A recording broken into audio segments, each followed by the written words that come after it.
so much for joining me. What we're preparing today is Big Mama Spice Rub chicken thighs. What we're going to do is to take our chicken thighs, roughly about a kilo. You prepare them nicely, trim them up beautifully, and then you add 2 heaped tablespoons of Big Mama Spice Rub.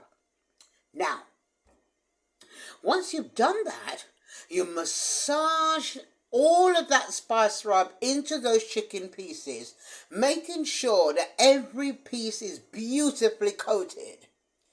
Then we cover it with kitchen foil and place it in the fridge to marinate for 2 to 3 hours. If you're preparing a special dinner for the next day, leave it overnight. It will be even more special. When you're ready to cook, warm your oven to 190 or 170 if it's a fan oven, or gas mark 5. Allow it to cook nice and slowly for at least an hour and 20 minutes. Halfway through, add 2 cups of chopped tomatoes or 2 cups of passata. Passata is sieved tomatoes. So that's useful for people who have stomach conditions like diverticulitis, where you can't handle seeds or tomato skin. So you use passata instead. Excuse me. Now, that's halfway through the cooking. Take a nice sized spoon and mix that all in. Cover it again with foil and put it back in the oven for the last 20 minutes of cooking. When it comes out, believe me, it is going to be absolutely scrumptious.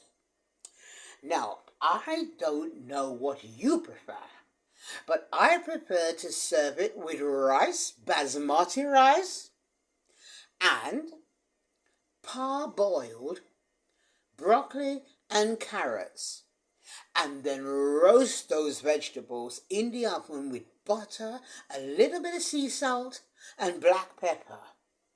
And let that roast nicely. Don't let them roast to mush. They must still have a crunch to retain the nutrients. And add that to the rice, and with the passata and the chopped tomatoes you've added to your chicken, you will have a delicious gravy. If you have some, you might want to try some Maggi sauce. Maggi sauce adds a little bit of umami to everything. If you don't have Maggi sauce, you can add a few splashes of soy sauce.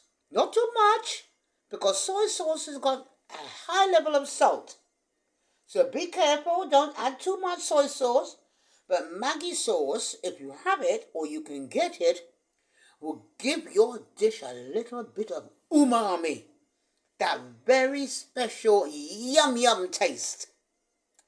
And then, when you're ready to serve it with the vegetables and the rice, your guests will be so impressed. Enjoy.